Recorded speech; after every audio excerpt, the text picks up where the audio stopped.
ദൈവത്തിൻ്റെ അതിപരിശുദ്ധ നാമം വാഴ്ത്തപ്പെടുമാറാകട്ടെ. കൃപയാൽ മിനിസ്ട്രിയുടെ ഒരു പുത്തൻ എപ്പിസോഡിലേക്ക് ഏവർക്കും സ്വാഗതം. ഇന്നത്തെ ചിന്താവിഷയമായിട്ട് നമുക്കൊരു വാക്യം വായിക്കാം. സദൃശ്യവാക്യങ്ങൾ 18-ാം അധ്യായത്തിൻ്റെ 10-ാമത്തെ വാക്യം. യഹോവയുടെ നാമം ബലമുള്ള ഗോപുരം, നീതിമാൻ അതിലേക്ക് ഓടിച്ചെന്ന് അഭയം പ്രാപിക്കുന്നു. ആമേൻ, സ്തോത്രം. നമുക്ക് എത്ര പേർക്ക് പറയാൻ പറ്റും നമ്മുടെ ജീവിതം ഈ ലോകത്ത് സുരക്ഷിതമാണെന്ന്? ഹല്ലേലൂയ, സ്തോത്രം. എന്തു വേണമെങ്കിലും എപ്പോൾ വേണമെങ്കിലും സംഭവിക്കാം. നമ്മളിപ്പോൾ വീട്ടിലിരിക്കുന്ന മാതാപിതാക്കളാണെങ്കിൽ നമ്മുടെ മക്കൾ കോളേജിൽ പോകുന്നു അല്ലെങ്കിൽ ഉപരിപഠനത്തിന് പല സ്ഥലങ്ങളിൽ പോകുമ്പോൾ നിങ്ങൾക്ക് എത്ര പേർക്ക് ഉറപ്പോടെ പറയാനായിട്ട് പറ്റും എൻ്റെ മക്കൾ സുരക്ഷിതരാണ്, അല്ല എൻ്റെ മാതാപിതാക്കൾ സുരക്ഷിതരാണ് എന്ന്? നമുക്ക് ഈ ലോകത്തിലെ ഒരു ഇൻഷുറൻസിനെ നോക്കിയോ അല്ലെങ്കിൽ ഈ ലോകപരമായിട്ടുള്ള ഒന്നിനെ നോക്കിയോ നമുക്ക് വിലയിരുത്താൻ പറ്റില്ല നമ്മുടെ ജീവിതം സുരക്ഷിതമാണ് എന്ന്. എങ്കിൽ എന്നെ കേൾക്കുന്ന പ്രിയ സഹോദരങ്ങളെ, ഈ വചനപ്രകാരം യേശുവിനെ സ്വന്തം രക്ഷിതാവായി സ്വീകരിച്ച ഒരു വ്യക്തിയെ സംബന്ധിച്ച് അവൻ്റെ ജീവിതം എപ്പോഴും യേശുവിൻ്റെ കരങ്ങളിൽ സുരക്ഷിതമാണ്. കാരണം ദൈവം അവനെ പരിപാലിക്കുകയാണ്. ദിനം പ്രതി ദൈവം അവനെ പരിപാലിക്കുകയാണ്. ഇവിടെ യേശുവിൻ്റെ നാമം ഒരു ബലമുള്ള ഗോപുരമാണെന്നാണ് പറയുന്നത്. ആമേൻ, സ്തോത്രം. വലിയ വലിയ ഗോപുരങ്ങൾ, ഇംഗ്ലീഷിൽ പറയുമ്പോൾ ഒരു സ്ട്രോങ് ടവർ ആണെന്നാണ് പറയുന്നത്. ഇതിൽ നമ്മൾ ഒളിച്ചിരുന്നാൽ ദുഷ്ടൻ്റെ കരങ്ങളിൽ നിന്നല്ല, ദുഷ്ടനല്ലേ നമ്മളെ ഫോളോ ചെയ്യുന്നവരുടെ കയ്യിൽ നിന്ന് അവർ കാണാതെ വണ്ണം നമുക്ക് മറയുവാനായിട്ട് കഴിയും. അപ്പം യേശുവിനെ അവൻ്റെ നാമം ജീസസ് അല്ലേ, the name of the Lord ഇവിടെ പറഞ്ഞിരിക്കുന്ന ഒരു ഗോപുര ടവറായിട്ടാണ് പറയുന്നത്. ആമേൻ, സ്തോത്രം. നിങ്ങൾ പലപ്പോഴും യേശു നമ്മുടെ ജീവിതത്തിൽ എത്രയോ വട്ടം അവൻ നമ്മളെ സംരക്ഷിച്ചിട്ടുണ്ട്. ദുഷ്ടൻ്റെ കയ്യിൽ അകപ്പെടാതെ വണ്ണം ദൈവം നമ്മളെ കാത്തിട്ടുണ്ട്. ഹല്ലേലൂയ, സ്തോത്രം. അതിന് നമ്മൾ ഓരോ ദിവസം ദൈവത്തിന് നന്ദിയുള്ള കുഞ്ഞുങ്ങളായി തീരണം. അപ്പം ഇവിടെ പറയാണ് ദൈവം യേശു അല്ലെ യഹോവയുടെ നാമത്തെ ഒരു ഗോപുരമായിട്ട്, ആ ഗോപുരത്തിൽ ആരെല്ലാം ചെന്ന് അഭയം പ്രാപിക്കുന്നുവോ അവരെന്ത് ചെയ്യും? ആരെല്ലാം അതിലേക്ക് ഓടിച്ചെല്ലുന്നു അവർക്ക് അഭയം ലഭിക്കും. അതായത് അവരുടെ ജീവിതം സേഫ് ആവും. ഇംഗ്ലീഷിൽ വായിക്കാം, സേഫ് ആവും.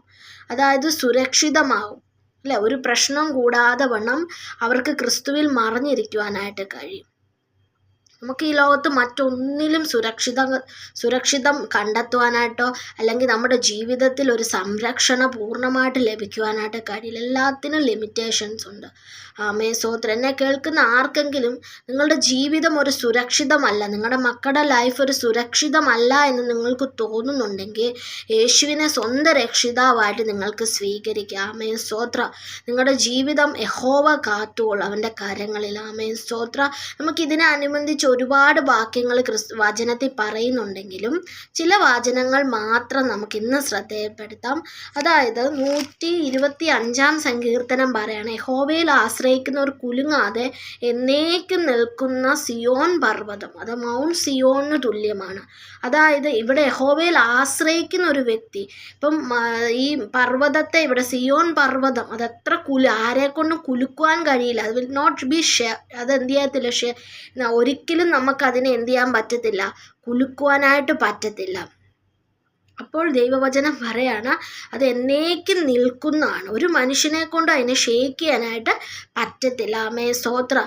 അപ്പോൾ എന്താണ് അതിൽ ആശ്രയിക്കുന്നത്? അതായത് യഹോവയിൽ ആശ്രയിക്കുന്ന ഒരു വ്യക്തി അതിന് തുല്യമാണ്. ഒരു എക്സാമ്പിളായിട്ട് അവിടെ പറയാണ്. അപ്പോൾ ദൈവത്തിൽ ആശ്രയിക്കുന്ന വ്യക്തി, ഒരഭയത്തിന് വേണ്ടി ദൈവത്തിങ്കിലേക്ക് ഓടുന്ന വ്യക്തി, ഹല്ലേലൂയ, അവൻ്റെ ജീവിതം എപ്പോഴും സുരക്ഷിതമായിരിക്കും. ഹല്ലേലൂയ, സ്തോത്രം. അതുപോലെ തന്നെ നമ്മൾ ദൈവവചനം വായിക്കുമ്പോഴത്തേനും നമുക്കറിയാം 91-ാം സങ്കീർത്തനത്തിലും പറയുന്നുണ്ടല്ലോ, അത്യുന്നതൻ്റെ മറവിൽ വസിക്കുകയും സർവശക്തൻ്റെ നിഴലിൻ കീഴിൽ പാർക്കുകയും ചെയ്യുന്നവൻ യഹോവയെക്കുറിച്ച് അവൻ എൻ്റെ സങ്കേതവും കോട്ടയും, ഞാൻ ആശ്രയിക്കുന്ന എൻ്റെ ദൈവം എന്ന് പറയുന്നു. അവൻ നിന്നെ വേട്ടക്കാരൻ്റെ കെണിയിൽ നാശന മഹാമാരിന്നുണ്ട്. എന്ത് ഈ ലോകത്തുനിന്ന് വരുന്ന മാരിന്ന് ദൈവം നമ്മളെ വിടുവിക്കും, നാശകരമായ കുഴിയിൽ ദൈവം വിടുവിക്കും. കാരണം യഹോവ ഒരു സങ്കേതമാണ്, ഒരു കോട്ടയാണ്. അവനിൽ ആശ്രയിക്കുന്ന ഏതു മനുഷ്യനിലും ഏതു മനുഷ്യർക്കും യഹോവ ഒരു ആശ്രയമാണ്. അപ്പം നിങ്ങൾക്ക് ഭയം കൂടാതെ വണ്ണം, മടി കൂടാതെ വണ്ണം യേശുവിൻ്റെ അരികിലേക്ക് നിങ്ങൾക്ക് വരുവാനായിട്ട് കഴിയട്ടെ. ആമേൻ, സ്തോത്രം. അല്ലെങ്കിൽ ഇതൊരു പ്രാർത്ഥന അങ്ങനെയൊന്നുമല്ല. അതിനേക്കാൾ ഉപരി ഹല്ലേലൂയ സ്തോത്രം, നിങ്ങൾക്കൊരു പ്രശ്നം ജീവിതത്തിൽ ഉണ്ടാകുമ്പോൾ, ഒരു പ്രതികൂലത്തിൻ്റെ അനുഭവം നിങ്ങളുടെ ജീവിതത്തിൽ ഉണ്ടാകുമ്പോൾ നിങ്ങൾക്ക് മടി കൂടാതെ വണ്ണം, ലജ്ജിച്ചു കൂടാതെ വണ്ണം ദൈവത്തിൻ്റെ അരികിൽ യേശുവിൻ്റെ നാമത്തിലേക്ക് നിങ്ങൾക്ക് വന്നാൽ ആമേൻ, നിങ്ങളുടെ കണ്ണുകൊണ്ട് കാണത്തില്ല അവൻ നിങ്ങൾക്ക് വേണ്ടി കരുതുന്നത്. നിങ്ങളുടെ കണ്ണുകൾക്ക് കാണാൻ വയ്യാതെ വണ്ണം നിങ്ങളുടെ ചുറ്റിനൊരു സങ്കേതമാണ് യേശു. ആമേൻ, ദുഷ്ടനെ നിങ്ങളെ തൊടുവാൻ കഴിയാതെ വണ്ണം യഹോവ നിങ്ങൾക്കൊരു സങ്കേതമാണ്. ഹല്ലേലൂയ സ്തോത്രം. അവൻ്റെ സംരക്ഷണം തിരിച്ചറിഞ്ഞ വ്യക്തി, നിങ്ങൾ ഡ്രൈവിങ് ചെയ്യുമ്പോഴാണെങ്കിൽ അല്ലെ പുറത്തു പോകുമ്പോഴോ ഒരു അപകടം നിങ്ങൾക്ക് സൂചന, അപ്പോഴൊക്കെയും ദൈവത്തിൻ്റെ ആ സംരക്ഷണം നിങ്ങളോട് കൂടെ ഉള്ളത് കൊണ്ടാണ് ഇന്നും നമ്മൾ ഓരോരുത്തരും ജീവനോടിരിക്കുന്നത്. ഹല്ലേലൂയ സ്തോത്രം. നമുക്കൊരു വാക്യം കൂടെ വായിച്ചിട്ട് ഈ ഒരു ഭാഗം ഇവിടെ അവസാനിക്കാം. അതുപോലെ യെശയ്യാവിൽ പറയുന്നുണ്ട്, ഭയങ്കരന്മാരുടെ ചീറ്റൽ മതിലിൻ്റെ നേരെ ഒരു കൊടുങ്കാറ്റ് പോലെ അടിക്കുമ്പോൾ നീ എളിയവനൊരു ദുർഗമാണ്, ദരിദ്രൻ അവൻ്റെ കഷ്ടതയിൽ ഒരു കോട്ടയാണ്. ഇവിടെയും ദൈവം പറയണം, യേശു എന്താണ്? ഒരു ദുർഗമാണ്. നിനക്ക് എന്തെങ്കിലും പ്രതിസന്ധി വരുമ്പോൾ എളിയവർക്ക് വേണ്ടി നിൽക്കുന്ന ഒരു ദൈവം. ദരിദ്രൻ അവൻ്റെ കഷ്ടത, നിനക്കൊരു കഷ്ടത, ദാരിദ്ര്യം നിനക്ക് വന്നോട്ടെ, യേശു നിൻ്റെ എന്താണ് പറഞ്ഞത്? ഒരു കോട്ടയായിട്ട് നിൻ്റോടൊപ്പം ഉണ്ട്. അതിൽ കൊടുങ്കാറ്റിൻ്റെ അവസ്ഥ, അതിന് തുല്യമായിട്ടുള്ള പ്രതികൂലങ്ങൾ ജീവിതത്തിൽ വരുമ്പോൾ ഇവിടെ ദൈവം എന്താ പറഞ്ഞാൽ നിനക്കൊരു ശരണമാണ്, ഉഷ്ണത്തിലൊരു തണലാണ്. ആമേൻ, സ്തോത്രം. അപ്പോൾ യേശു നമുക്ക് വേണ്ടി തണലായിട്ടും കോട്ടയായിട്ടും എല്ലാം നിൽക്കുന്നുണ്ട് അല്ലേ. നമ്മൾ അവൻ്റെ സംരക്ഷണം നിങ്ങൾ തിരിച്ചറിയുക. നിങ്ങൾക്കൊരു പ്രതിസന്ധി വരുമ്പോൾ, ഒരു പ്രതികൂലം ജീവിതത്തിൽ വരുമ്പോൾ ഹല്ലേലൂയ സ്തോത്രം, മാറിപ്പോകാതെ വണ്ണം മറ്റൊരുത്തനിലും നമുക്ക് രക്ഷയില്ല. നാം രക്ഷിക്കപ്പെടുവാൻ ആകാശത്തിന് കീഴിൽ നൽകപ്പെട്ട വേറൊരു നാമമില്ലെന്ന് അപ്പോസ്തല പ്രവൃത്തിയിൽ ദൈവവചനം പറയുകയാണ്. അത് നമുക്കൊരു മനുഷ്യനിലും രക്ഷയില്ല.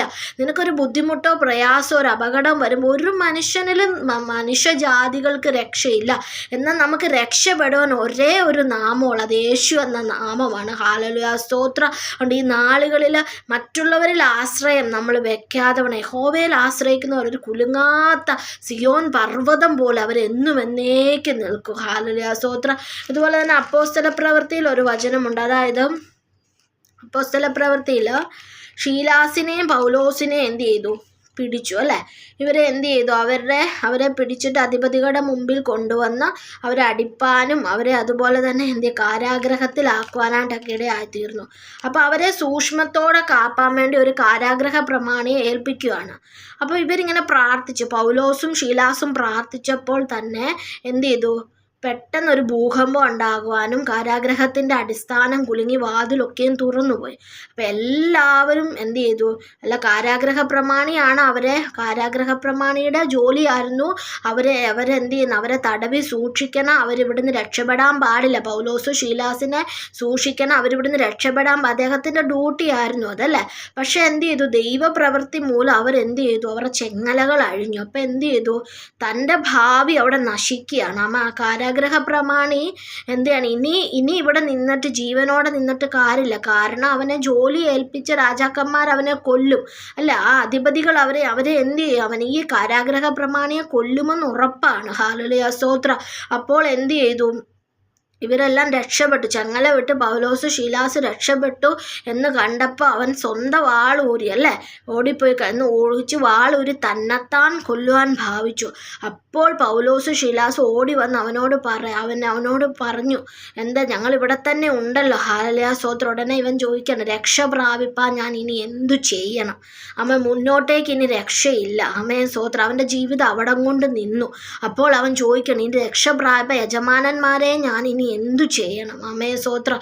അപ്പോഴേക്ക് അവൻ പറയാണ്, കർത്താവായ യേശുവിൽ വിശ്വസിക്കുക. അപ്പം കർത്താവായ യേശുവിൽ വിശ്വസിച്ചപ്പോൾ അവനും അവൻ്റെ കുടുംബം ആനന്ദം കൊണ്ട് നിറഞ്ഞു എന്ന് നമുക്ക് വായിക്കാം. ഷീലോസിനെ പൗലോസിനെ അവരെന്ത് ചെയ്തു? ഒരുപാട് ശുശ്രൂഷിക്കാൻ ആ വ്യക്തിക്ക് സാധിച്ചു. അതാണ് എല്ലാ ജീവിതത്തിൻ്റെ ഇനി ഒരു അറ്റത്തോട് എന്തെയില്ല, ഇനി കൂട്ടിമുട്ടിക്കാനായിട്ട് ഒരു വഴിയില്ല. അത് ദാരിദ്ര്യമായിരിക്കാം, അല്ലെങ്കിൽ മാനസികമായിട്ട് നിങ്ങളുടെ പ്രശ്നങ്ങളായിരിക്കാം, അല്ലെങ്കിൽ കുഞ്ഞുങ്ങളെ ഓർത്തുള്ള പ്രതികൂലമായിരിക്കാം അല്ലേ, ജോലി നഷ്ടപ്പെട്ടവരായിരിക്കാം. എന്ത് തന്നെ ആയാലും ഇവിടെ ദൈവവചനം പറയും, കാരാഗ്രഹ പ്രമാണി അവൻ്റെ കുടുംബം രക്ഷപ്പെടാൻ കാരണം യേശു എന്ന നാമം അവരുടെ ജീവിതത്തിൽ അവർ ഏറ്റെടുത്തുകൊണ്ടാണ്. യേശുവിനെ സ്വന്തം രക്ഷിതാവായി സ്വീകരിച്ചപ്പോൾ ആ കുടുംബം രക്ഷ പ്രാപിച്ചു. അവനെന്ന ആ ഗോപുരത്തിൽ അവർ ഒളിക്കുവാനായിട്ട് ഇടയായിത്തീർന്നു. അവനവർക്ക് സംരക്ഷണം കൊടുക്കുവാനായിട്ട് ഇടയായിത്തീർന്നു. ആമേൻ, സ്തോത്രം.